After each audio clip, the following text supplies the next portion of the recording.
Hallelujah. मैंने आपको एक बात बताई थी कि परमेश्वर का वचन करता है, इसको याद रखते हैं। परमेश्वर का वचन क्या करता है? करता है, करता है हालात। मैंने शुरुआत में कुछ बोला, इसको बोला जड़ को काटता है। मैं लोग कहते हैं एलोपैथिक जल्दी से आराम देती है, होम्योपैथिक जड़ काटता है, लेकिन ये ना तो एलोपैथिक है ना होम्योपैथिक है, ये खुदा है। हमें वचन जिसके विषय में बता रहा हूं, आप इसको देख करके वचन समझते हो, इसको देख करके आप वचन समझते हो कि वचन है। लेकिन बाइबल को कहती है, देखकर बाइबल रेफरेंस को लीजिए, मृत्यु के काम यूहन्ना 1:1 क्या लिखा हुआ है? यूहन्ना उसका पहला अध्याय उसका पहला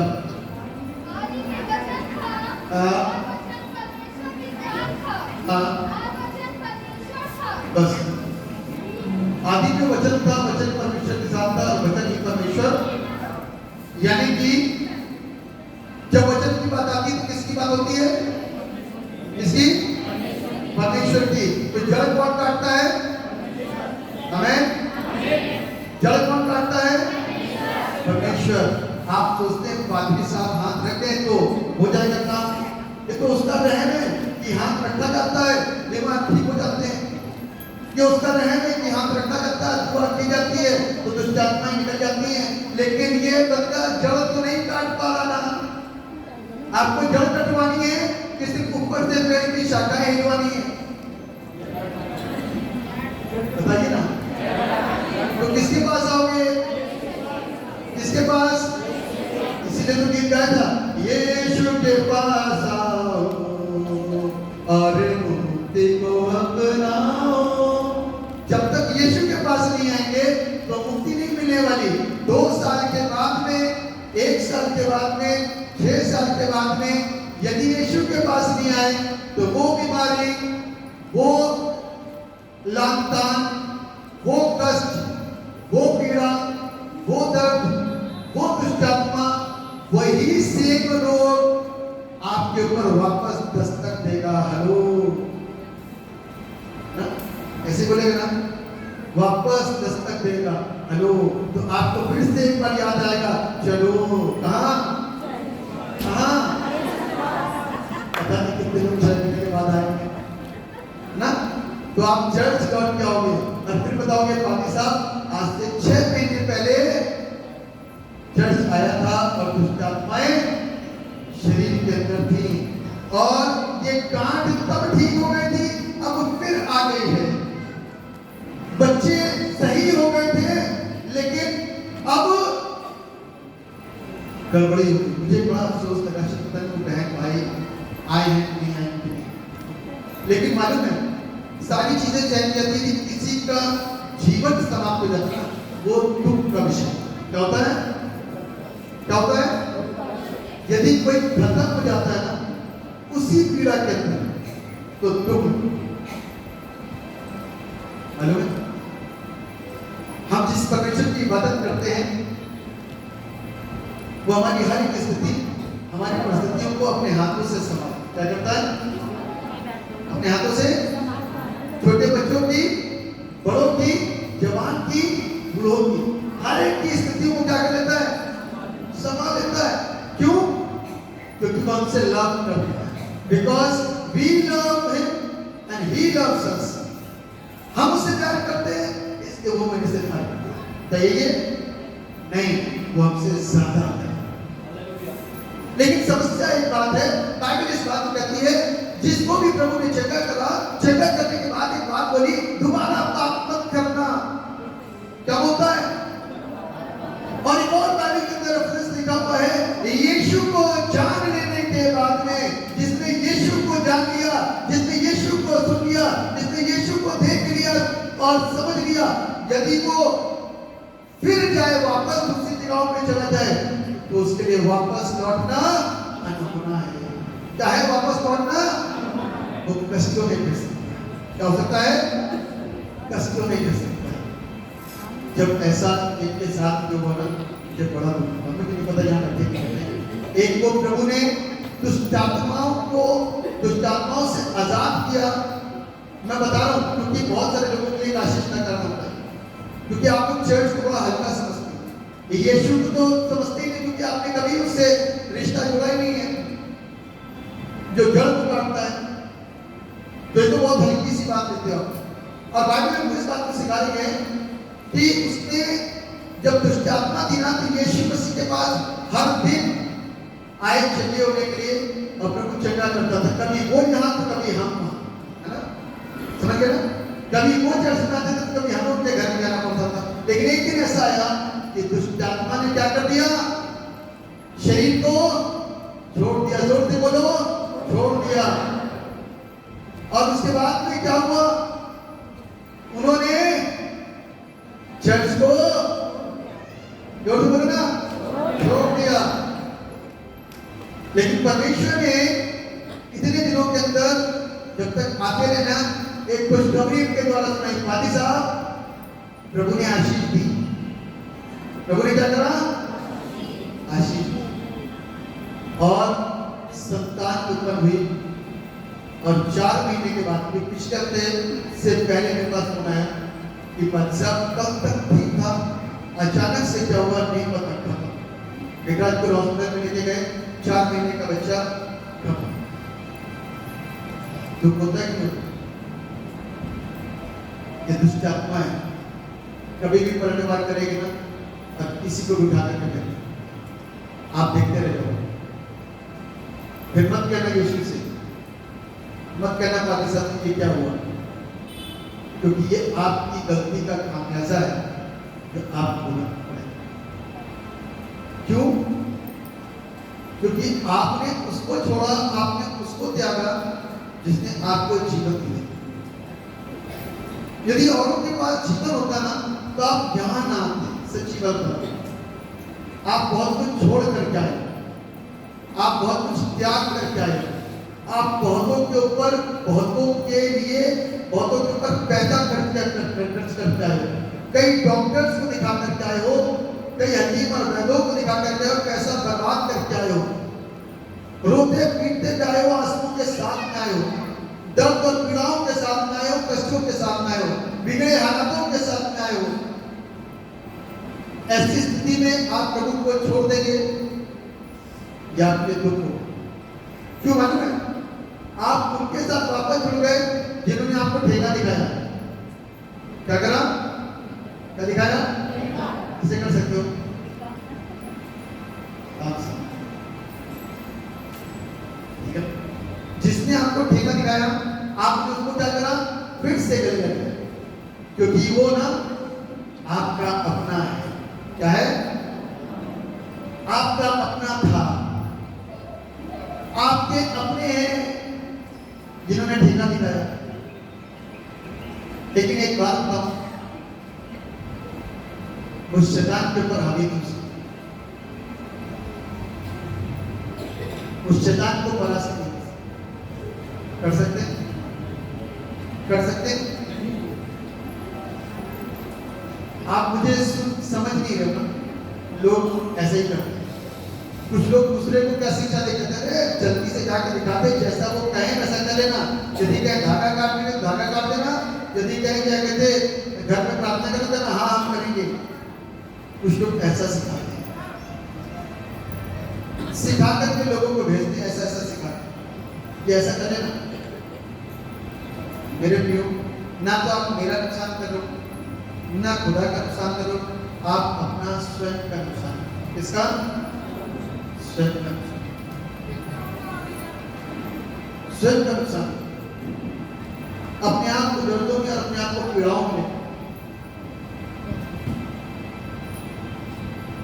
इस खुदा की मदद करते ना।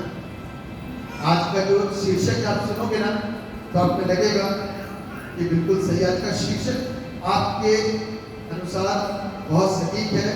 The messengers of God are often unheeded। यानी कि परमेश्वर का संदेश सुनाने वाले पर लोग प्रायः ध्यान क्या करने दो। चर्च जाने से मिलता क्या है? चर्च जाने से मिलता क्या है? एक शब्द में बोल सकते हैं आप, जीवन मिलता है। दूसरा शब्द इस्तेमाल करें तो सच्चाई मिलती है। तीसरा शब्द इस्तेमाल करें तो आजादी मिलती है। 14 शब्द इस्तेमाल करें तो स्वर्ग का टिकट मिलता है। आमीन। और सबसे पहले खुदा मिल गया मैं तो नाचूंगा। सबसे पहले कौन मिलता है? खुदा मिलता है, सत्य मिलता है, सच्चाई मिलती है। तभी तो आप झूठते हो, ऐसे थोड़ी झूठते हो। 2 प्रकार के लोग झूठते हैं, मालूम है? 2 प्रकार के लोग झूठते हैं। एक जिसके अंदर दुष्टात्मा है, आप लोग नशे वाले व्यक्ति के पास में पहुंच सकते हैं। एक बुधवार झूठता है, लेकिन चर्च के अंदर मालूम है, एक जिसके अंदर दुष्टात्मा है और एक जो आत्मा से भरा हुआ है। आमीन। 2 प्रकार के लोग झूठते हैं और झूठ करके परमेश्वर की आराधना करते हैं। एक तो अपनी तकलीफ में झूम रहा है, क्योंकि उसके अंदर जो बवाल है ना, वो अब झूम झूम के तड़प के वो उसकी तड़प होती है, जिसको जो हमको झूठता हुआ दिखाई दे रहा है। क्योंकि उसके में मुंह टेढ़े मेढ़े, हाथ उल्टे सीधे होने शुरू होते हैं। वो जो झूम रहा है ना, वो कांप रहा है, कंपित हो रहा है, थरथरा रहा है और भागने के लिए जगह ढूंढ रहा है। किधर को भागूं? आगे चारों तरफ, बचूंगा कहां से? वो निकलने की कोशिश करता है और क्या होता है? निकल करके भागती दुष्टात्मा। और जिसके अंदर पवित्र आत्मा का काम होता है ना, वो आनंद के साथ में झूमता है और वो उसके जीवन के अंदर दुख और पीड़ा, भय और डर, निराशा कुछ नहीं होता। उसको उसका खुदा दिख रहा होता है, उसको उसकी मोहब्बत दिख रही होती है, उसको उसका प्यार, परमेश्वर का प्यार दिख रहा होता है कि परमेश्वर ने कलवरी क्रूस के ऊपर अपनी जान को कुर्बान किया मेरे लिए। वो दिख रहा होता है, उसका लहू जो बहा वो दिख रहा होता है, उससे जो पीड़ा हुई वो दिख रहा होता है। कल मालूम, जब मेरा परिवार प्रार्थना के लिए बैठे थे, तो अचानक से मेरा मोबाइल ऑन था। मैं ऑफ करने के सोचा कि ऑफ कर दूं, कहीं ऐसा ना हो कि डिस्टर्ब हो जाए। और आप यकीन मानोगे, उसने अचानक से सामने एक लड़की की फोटो आई, वीडियो थी। मैंने कहा चलो देखता हूं खोल करके। दुआ शुरू हो गई थी, ऑलमोस्ट शुरुआत की बात। मैंने अचानक से बोल दिया। जब बोला ना तो मैं सन्न रह गया कि मैं घर वालों को किसी को दिखा भी नहीं सकता, क्योंकि अभी जो पेन है ना, उस लड़की का पेन, उस लड़की का दर्द ये देख नहीं सकते। लेकिन मैं आपको बताऊंगा, मैंने सोचा था कल ग्रुप में, मैंने बोला था कि ग्रुप के लोगों के बीच में डालूंगा, लेकिन मैं बताऊंगा कि प्रभु के लोग कितनी ज्यादा यातनाओं को सहे। लड़की के हाथ में बंधे हुए हैं और उसको इतना मारा गया कि फेंक दिया, इतना बड़ा पत्थर उसके सर पर फेंक के मारा, डंडे मारे। और आखिरी में जो काम हुआ ना, वो बहुत दर्दनाक और पीड़ादायक था, जो मैं तक नहीं देख पा रहा। जो होता है खुदा जो दोनों साइड से खोलती है, उसने यहां पर मारी, पूरी अंदर बाहर, दर्दनाक पीड़ा था। ये प्रभु के लोग सही है। आप सोचो कि कितना दर्द और कितनी पीड़ा उस लड़की ने सही है। यीशु के नाम के कारण सताए जाओगे, चिंता न करना, डायरेक्ट स्वर्ग कोशिश नहीं करनी चाहिए। आमीन आमीन। छोटी सी दुआ करके फिर वचन पढ़ेंगे। पिता परमेश्वर, आपसे प्रार्थना करते हैं, मुझे नाचीज पर अपनी दया करिए, और जो आप कहते हैं प्रभु मुझे सिखाया जाए, जो आप चाहते हैं आपके लोगों को सिखाया जाए, कभी से सिखाया जाए, वो बताइए। और कर्मता आपको कहें हर चीज यीशु के नाम से आमीन। अभी मैंने आपके सामने पढ़ा जो शीर्षक था वो यही था कि परमेश्वर का संदेश सुनाने वाले पर लोग प्रायः ध्यान नहीं देते। आप और हम आराधना पर ध्यान देते हैं, आप और हम चंगाई पर ध्यान देते हैं, आप और हम वचन के ऊपर ध्यान नहीं देते।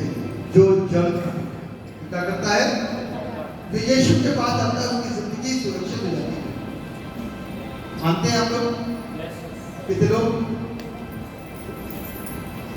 बहुतों ने सुना नहीं, फिर दोबारा बोलो। हाथों पर करना कोई दिक्कत नहीं, जितनों ने नहीं सुना ना वो सुनो। जो यीशु के पास आते हैं वो सुरक्षित हो जाते हैं। कितने लोग विश्वास करते हैं? जो यीशु के पास आते हैं वो सुरक्षित हो जाते हैं, बगैर यीशु के सुरक्षा। तो लेकिन यीशु के पास आप आना पसंद नहीं कर रहे, क्योंकि बाइबल हमको इस बात को सिखा रही है, बाइबल हमको इस बात को बता रही है कि लोग प्रायः परमेश्वर के वचन के ऊपर ध्यान नहीं देते। अब आपके ध्यान परमेश्वर के वचन की ओर लगे हैं या नहीं लगे मुझे नहीं मालूम। आपके सिर, आपकी आंख मेरी तरफ होगी। ध्यान रखना किसको कहते हैं, कोई बताएगा? ध्यान रखना किसे कहते हैं? कोई बता पाएगा ध्यान रखना किसको कहते हैं?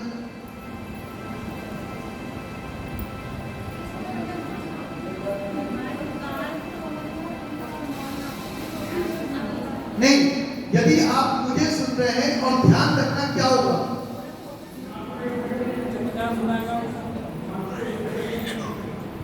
दिमाग को, मन को केंद्रित करना, आंखों को केंद्रित करना नहीं। पता लगा आंख तो यही है, दिमाग पहुंच गया अमेरिका। आंखें तो यही है, दिमाग पहुंच गया शाम की सब्जी कौन सी बनेगी। दिमाग तो यही है, शाम को जाकर कभी पड़ोसी को तब देख तू मना कर दिया, ठीक नहीं होगा, देख ठीक हो गया। अभी वो जरूरत नहीं कि पड़ोसी को बताएं, अभी ध्यान लगाने की जरूरत है।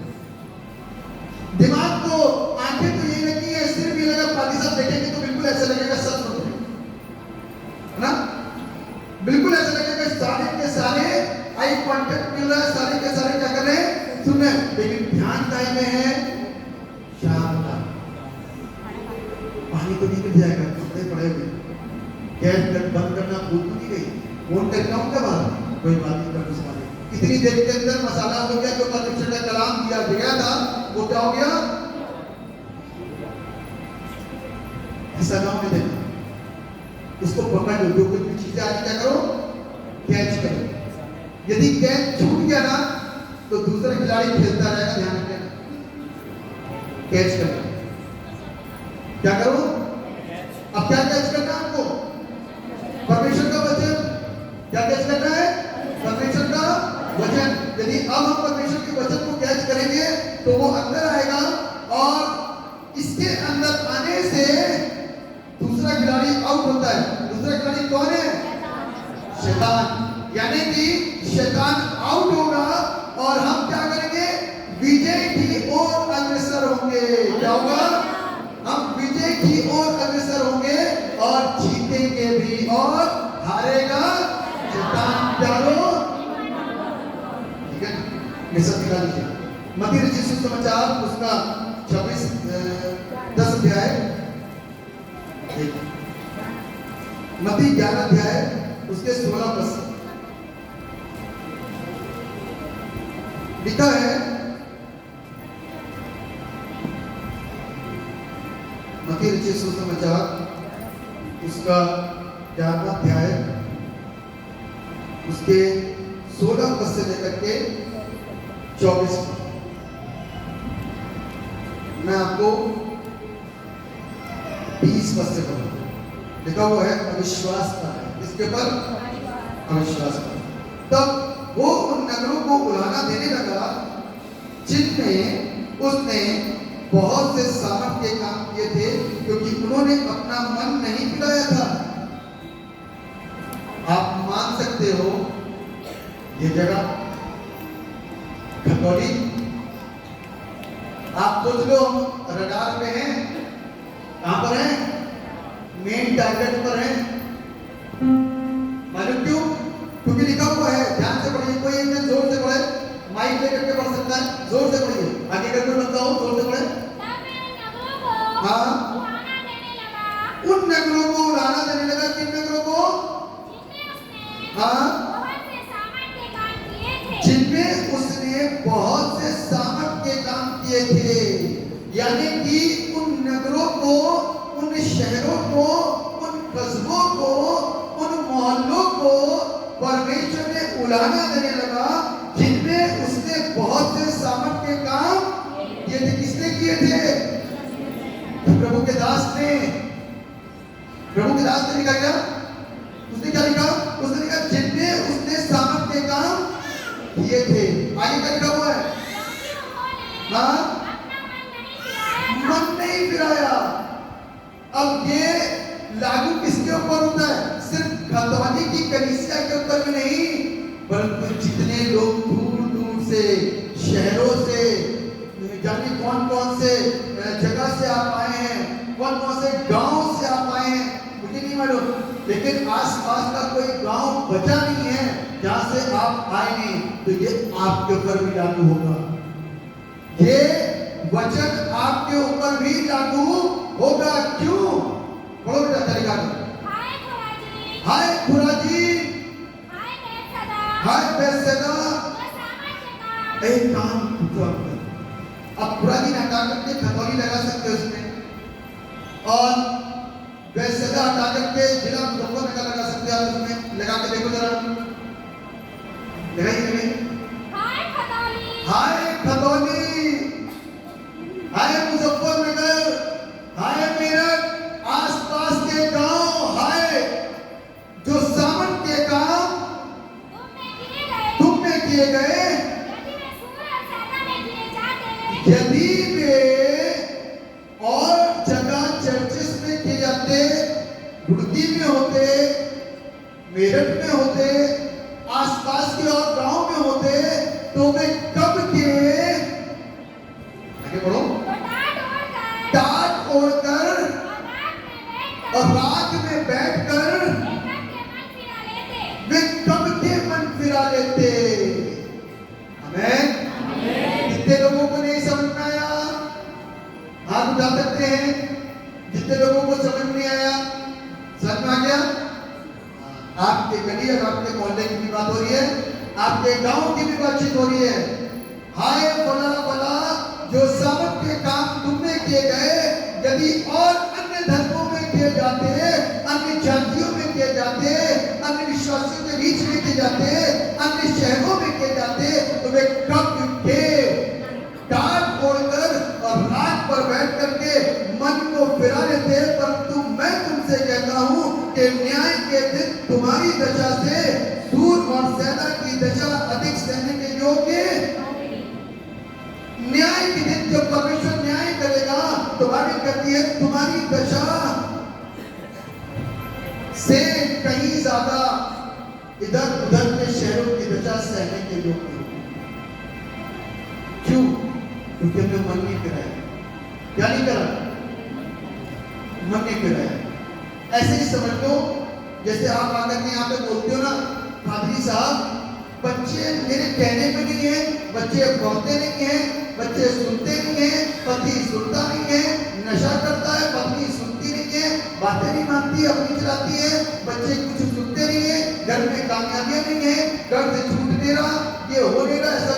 ऐसे ही प्रभु का कलाम भी हमसे आपसे यही शिकायत कर, तूने मुझे अपनाया नहीं, तूने मुझे स्वीकार नहीं किया। एक बैल अपने स्थान को, एक बकरी अपनी चरनी को पहचानती है, लेकिन ऐ मेरे लोगों जिनके बीच में मैंने काम किया, तुमने परमेश्वर का मजाक उड़ाया, उसके पास लौट करके नहीं आए, तुम चंगाई लेकर के चले गए, तुम बीमारी से आजाद होकर के चले गए, तुम अपने पेड़ों की शाखाओं में यानी कि तरह-तरह की बीमारी को कटवा करके चले गए, लेकिन तुम मेरे पास नहीं आए कि जिससे तुम्हारी जड़ कट जाती, तुम मेरे पास नहीं आए जिससे कि तुम्हारे जीवन के अंदर मैं राज करता, तुम मेरे पास नहीं आए जिससे कि मैं तुम्हारी जिंदगियों को और दूसरों के लिए आशीष का कारण बनाता।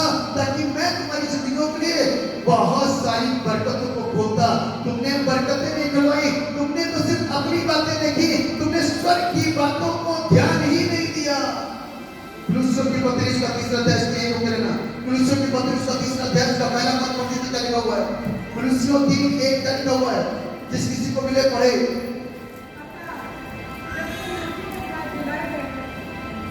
आवाज पढ़े। जब तुम मसीह के साथ जिलाए गए, उसके नाम से तुमको छुटकारा मिला, उसके नाम से तुमको छुटाई मिली, अर्थात तुम उसके नाम से जिलाए गए, उसकी खोज नहीं करी, स्वर्ग की वस्तुओं की खोज नहीं करी, वरदानों की खोज नहीं करी, पवित्र आत्मा को बारों की खोज नहीं करी, अच्छी संगति की खोज नहीं करी, अच्छे चर्च की खोज नहीं करी, अच्छे गुरु की खोज नहीं करी, अच्छी चीजों की खोज नहीं करी, आत्मिक बातों की खोज नहीं करी, परमेश्वर की खोज नहीं करी, सच्चे खुदा की खोज नहीं करी। तुमने सिर्फ अपने शरीर की खोज करी, ना कि तुमने आत्मिक वस्तुओं की खोज करी। जबकि तुम उसके द्वारा जिलाए गए, तो तुम्हें क्या करना चाहिए था? स्वर्गीय वस्तुओं की खोज में रहना था। आगे, जहां मसीह विद्यमान है और परमेश्वर की दाहिनी ओर बैठा है, पृथ्वी पर की नहीं, पृथ्वी पर की नहीं, परंतु स्वर्ग की वस्तुओं के ऊपर क्या करो? हमारा ध्यान किधर है? हेलो, हमारा ध्यान किधर है? अरे भाई साहब बहुत स्मार्ट है, कोई मुझे चाहिए बड़ी दिखाई दे हैं? हमारा ध्यान किधर है? पसीना बहुत गिर रहा भाई साहब। बाइबल क्या कहती है? तुम्हारा ध्यान किधर है? क्या तुम्हारा ध्यान स्वर्ग की वस्तुओं की ओर है या संसारिक चीजों के ऊपर है, संसारिक बातों के ऊपर है, शरीर के ऊपर है? इससे हो जाएगा सारा सब कुछ। चलो ठीक है, मान लिया आपका सारा चीजें निवारण इससे हो गए। आज हमारे हाथ में दर्द है, ठीक हो गया। 50 दिन के बाद जाने हाथ में दर्द होगा, फिर उसके बाद में पेट में दर्द होगा, फिर उसके बाद सर में दर्द होगा, फिर आंखें कमजोर पड़ेगी, फिर आंखें कमजोर पड़ेगी, फिर पैर की नसें कमजोर पड़ेगी, फिर कोई नस दब जाएगी, कोई नस उभर जाएगी, सर के बाल कम होने शुरू जाएंगे, आंखों की रोशनी कम होनी शुरू जाएगी, आर्थराइटिस शुरू जाएगा, आंखें टेढ़े होने शुरू जाएंगे, और तो और जुबान से निकलने वाला जोश के साथ में चलती धीमा पड़ जाएगा, डाइजेशन कमजोर हो जाएगा, और हम कैसे हो जाएंगे? 50 की अवस्था में 100 के दिखने लग जाएंगे। क्यों? क्यों?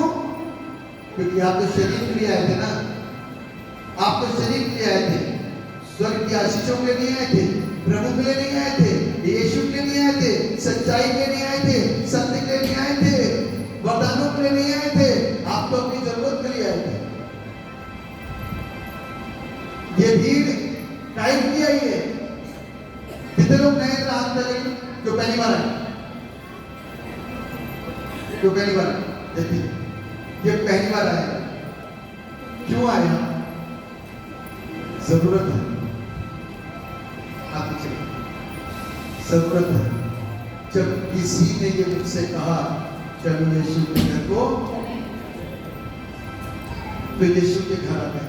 मेरा मन आनंदित हुआ काय में? आराधना में, लेकिन वचन में मन नहीं बना।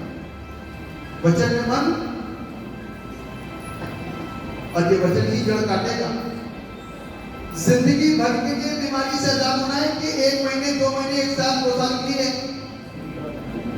जी जोर से बोलो।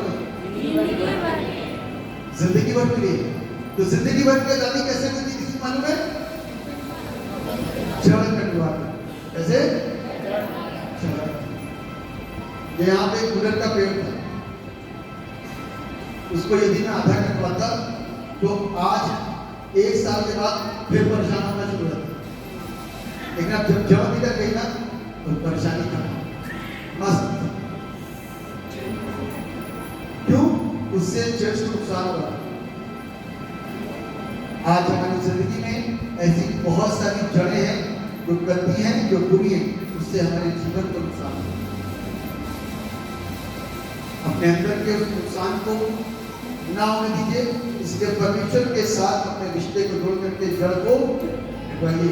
और जो परमेश्वर का दास आपके पास में आता है, हर एक दास नहीं, क्योंकि मैं इस बात को अच्छी तरीके जानता हूँ। यहाँ पर बहुत लोग ऐसे बैठे हैं जो परमेश्वर के दासों की इज्जत के चक्कर में हर एक दास को एंट्री दे देंगे। आइए पादी साहब, आइए पादी साहब, मैं गलत नहीं कह रहा, बैठाइए, पानी पिलाइए, जो आप आदर सत्कार कर सकते हैं बिल्कुल करिए। लेकिन यदि आपको शिक्षा के अंदर कोई मिलावट दिखाई देगी ना तो नमस्ते कर लेना।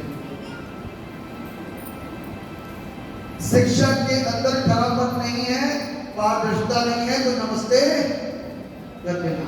खिलाना जरूर, पानी जरूर पिलाना, क्योंकि वो परमेश्वर का दास है। आप अपने प्रतिफल को कभी नहीं खोगे, लेकिन उनकी शिक्षाओं को यदि आपको लगता है कि इसके अंदर मिलावट है, इसके अंदर गड़बड़ी है, तो मत करना। मैं आपको एक छोटा सा उदाहरण दे रहा हूँ। अभी बीते हफ्ते में एक बात हो रही थी बहन से, उनके पास एक ग्रुप पहुंचा, उन्होंने खूब उनको शिक्षित करा, और जब से वो शिक्षित हुए ना तब से उनके घर के अंदर प्रॉब्लम शुरू हुई। उनका कहना, खैर कोई बात नहीं, ज्यादा टाइम नहीं लगा, उनके हस्बैंड की डेथ हो गई। अभी बीते हफ्तों में, बीते महीने के अंदर डेथ हो गई। उनका फोन आया, उन्होंने बताया भाई साहब ऐसा ऐसा ग्रुप मेरे पास में आया था, हमने उनकी बातों को सुना था, ऐसा हुआ ऐसा हुआ ऐसा हुआ, और मैंने उनसे बोला कि आप मेरे हस्बैंड के लिए दुआ करिए कि वो नशा करते हैं, उनका नशा छूट जाए। ये कैसी बातें कर रही हैं? आप अपने हस्बैंड को कंट्रोल में लेना चाहती हैं, उनके ऊपर दबाव बना रही हैं। जैसा करते करने दीजिए भैया, ऐसे लोगों से बच जाना, ऐसे ग्रुप से बच जाना, ऐसे शिक्षकों से बच जाना जो गलत मार्गदर्शन करते हैं। परमेश्वर से हमेशा इस बात की दुआ करना कि प्रभु अभी तो हम वचन को इतना नहीं जानते गंभीरता के साथ में, लेकिन गलत लोग मेरे सीढ़ी पर पांव भी न रखने पाए। यदि आ जाए तो अपनी मिलावट न करके जा पाए। इससे पहले कि वो सिखाएं, हम उनको परमेश्वर का कलाम सिखा दें जो हमने यहाँ सीखा है। इसके लिए तो आपको क्या करना पड़ेगा? परमेश्वर का दास जो वचन बांटता है उसके ऊपर ध्यान देने की जरूरत और आवश्यकता है। मेरे प्रियो, शरीर पर मन लगाने से उत्तम है, शरीर पर मन लगाने से उत्तम है परमेश्वर की बातों के ऊपर मन लगाना। एक पद प्रभाऊंगा, खत्म करूंगा। रोमियो की पुस्तक उसका 10 अध्याय, रोमियो की पुस्तक उसका 10 अध्याय और उसके 14वें पद से कोई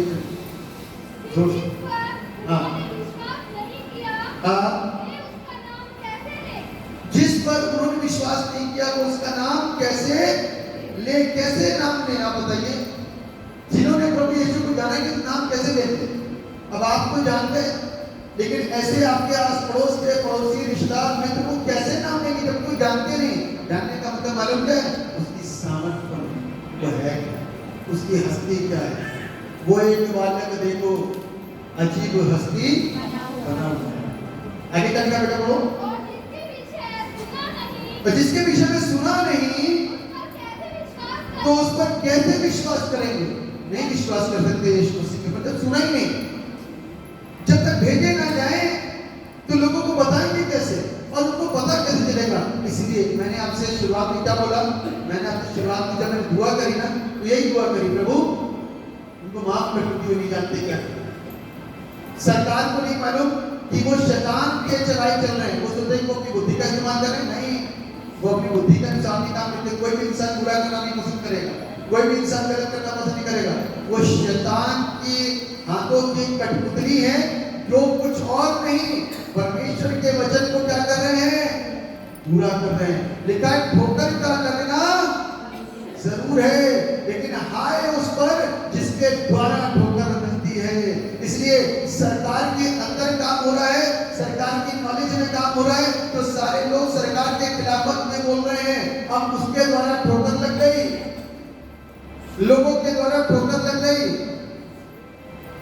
बाहर के लोगों के द्वारा ठोकर लग रही है, लोग सताए जा रहे हैं, प्रताड़ित किए जा रहे हैं। लेकिन बाइबल क्या कहती है कि जब तक वो जिसके विषय में सुना नहीं कैसे विश्वास करें, और प्रचारक बिना कैसे सुने? किसके बिना? प्रचारक बिना कैसे सुने? जब प्रचारक है ही नहीं तो सुनेंगे कैसे? आज जब सुनाया जा रहा है तो सुनना क्या? आज जब सुनाया पसंद नहीं कर रहे। इसलिए लिखा है, और यदि भेजे ना जाए तो कैसे प्रचार करें, और यदि भेजे ना जाए तो कैसे प्रचार करें। हम लोग के पास अभी इस समय ग्रुप है, हम लोग प्रार्थना करते हैं डेली, और उस ग्रुप को बोल रखा है हम लोगों ने कि लगातार जो भी मिले, यदि आपके संपर्क में आता है, परमेश्वर से बुद्धि सवेरे मांग लिया करो, परमेश्वर से उठते के साथ ही सामर्थ मांग लिया करो। कि किसी दुष्ट आत्मा वाला अचानक से आ गया तो फिर आप पहले अपने आप की तैयारी करने की कि प्रभु पहले मैं तैयार होता हूं, उसके बाद किसी दुष्ट आत्मा निकालूंगा, हाथ रखूं कि ना रखूं, दुआ करूं कि ना करूं, ये डर नहीं होना चाहिए।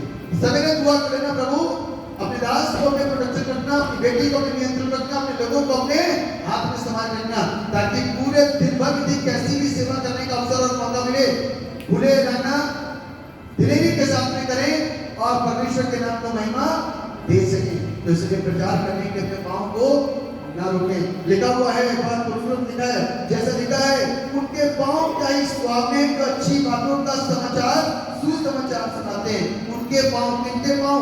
आपके पाँव। जिसके घर जाओगे ना, अच्छी बातों को, इस सुसमाचार को सुना दोगे, उनकी जिंदगी बदल जाएगी। मैं इसी बात पे छोटी सी बात कहूंगा और बात खत्म करूंगा।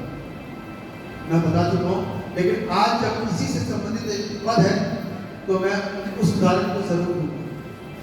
एक बाप और बेटा था, बहुत अच्छी खिदमत करते थे, बहुत अच्छी खिदमत करते थे, और वो बेटा बाप के साथ हमेशा दुआ में, प्रार्थना में, चर्च में जाया करता था।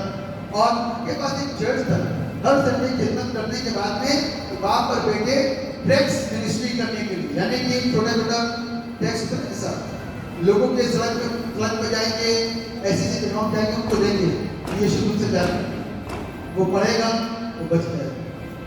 तो एक दिन क्या हुआ, पापा की तबीयत थोड़ी कमजोर हो गई, नासाज हो गई, उनका बेटा इतनी हिम्मत नहीं, बेटे ने कहा पापा चलिए ना, उन्होंने कहा बेटा हिम्मत नहीं हुई, आज थक ना हुआ ज्यादा चर्चा। तो बेटे ने कहा कोई बात नहीं, आप आराम करें। चुपचाप से बेटा निकल गया, लोगों के घरों में काम कर रहा है, और क्या करके क्या कर रहा है? सुसमाचार प्रचार। ये लीजिए आंटी, ये लीजिए अंकल, ये लीजिए भैया, ये लीजिए दीदी, यीशु आपसे कहा Jesus loves you, Jesus loves you, Jesus loves you. कितनों के घर से उसको गाली मिली होगी, कितनों के घर से उसको थप्पड़ मिले होंगे, कितनों के घर से उसके ऊपर आरोप लगाए होंगे, कितनों के से एक घर को खटका रहा है, बार बार खटका रहा है, भूलिए ना, बहुत देर हो गई, भूलिए ना, लेकिन खटकाया जा रहा है, नॉक करे जा रहा है, करे जा रहा है, अंदर से बता रही, अरे क्यों इतना परेशान कर दिया। हम जैसा होता तो लौट के चला जाता, लेकिन वो नॉक करे जा रहा, नॉक करा, उसने कहा माता जी मुझे माफ करना, ये देखो, बहन मुझे माफ करना, ये देखो, यीशु आपसे प्यार करता है। क्या यीशु, कौन यीशु प्यार करता है? क्या ये देखो, उसने दिया, उसने वहीं पर उसको पढ़ा, उस स्त्री ने वहीं पर पढ़ा, और पढ़ने के बाद में रोई, रोने के बाद में अपना इरादा बोला कि बेड के ऊपर उसका स्टूल लगा हुआ था, पंखे पे उसकी चुन्नी लगी हुई थी, और वो सुसाइड करने जा रही थी। क्या करने जा रही थी? मरने जा रही थी। क्या ही सुहावने हैं वो पाँव जो सुसमाचार लेकर, हमें वो मरने जा रही थी। सिर्फ एक छोटे से टुकड़े ने उसकी लाइफ बदल दी। छोटे से टुकड़े ने उसकी इतनी बड़ी संकुचित और डरी और भयभीत जिंदगी को आशीषित कर दिया। आमीन। और वो डर, वो भय खत्म हो गया, और वो औरत ने सुसाइड का प्लान क्या कर दिया? आप लोगों में से तो कोई सुसाइड करने की योजना नहीं बना रहा, बहुत सारे ऐसे बताएंगे नहीं, उनके चेहरे से सब पता, लेकिन यीशु आपसे प्यार है। जीसस लव्स यू, यीशु आपसे प्यार है।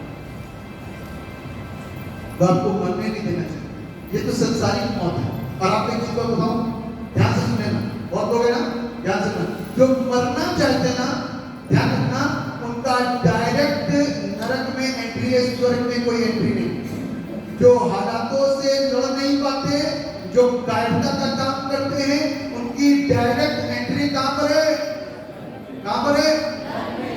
और जो मार दिए जाते हैं, उनकी डायरेक्ट एंट्री कहां पर है? इतना फर्क है, इतना फर्क है। जो मार दिए जाते हैं विरोधों में, उनकी एंट्री कहां पर है? स्वर्ग में। जो खुद मरते हैं, उनकी एंट्री कहां पर है? इसका ध्यान रखना, इसका ध्यान रखना। यदि किसी ने विचार करा ना, अपने हालातों से लड़ नहीं पा रहा, तो हाथ उठिए, यीशु के पास आओ और अपने सूखे जीवन को हरा भरा करो। तो क्या होगा? हालात बदल जाएंगे। आमीन। क्या होगा? हालात बदल जाएंगे।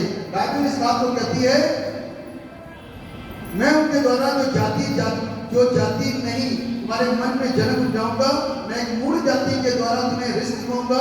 फिर यशायाह बड़े हियाव के साथ में कहता है, जो मुझे नहीं ढूंढते थे उन्होंने मुझे, आमीन, जो मुझे नहीं ढूंढते थे उन लोगों ने मुझे, आप समझे नहीं?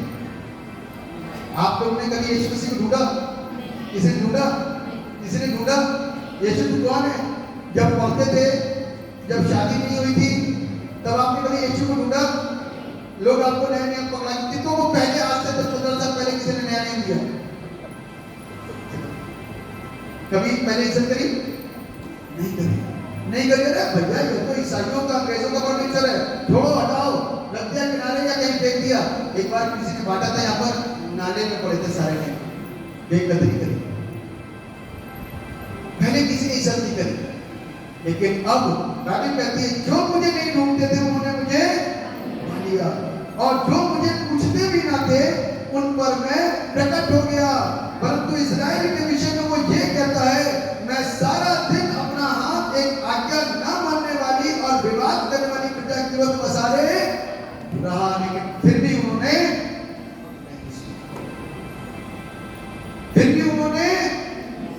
नहीं सुना। एक तो पादी साहब को बुलाते थे, पादी साहब घर आ जाओ, घर आ जाओ, घर आ जाओ, दुआ कर दो। एक के घर पादी साहब खुद चल के जा रहे हैं, समझ रहे हो? लेकिन कोई चर्च नहीं।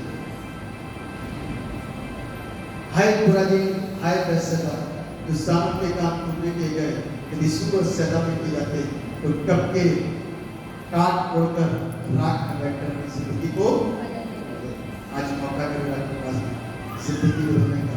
जरा पूरा जी और पैसा तक हटा करके कह सकते हैं, हाय धनवादी, हाय मुजफ्फरनगर, आसपास के नगर और आसपास के शहर, आसपास के गांव, जो सामर्थ के काम तुम्हारी जिंदगी में किए गए, तुम्हारी जिंदगी में किए गए, यदि किसी और के जीवन में कहते तो कमते होंगे, वो आज मौका है जिंदगी परमेश्वर के द्वारा सबको आशीष हुआ। सर्वशक्तिमान परमेश्वर, राजाओं के राजा, प्रभु के प्रभु, आपसे दुआ करते हैं, इस वचन पर अपनी मोहर लगाइए। इस वचन के द्वारा हमें सच्चा दास दासी बनाइए, सच्चा आज्ञा बनाइए और अपने दास की इज्जत करने वाला और वचन पर, परमेश्वर के वचन पर ध्यान देने वाला और उस पर चलने वाला इंसान बनाइए, ताकि प्रभु जो चीजें हमारे जीवन में, हमारे शहर में, हमारे बीच में, हमारे पास हो रही उनको अपना नजरअंदाज करें। आप दया करें यहाँ पर, यीशु मसीह के नाम से, आमीन।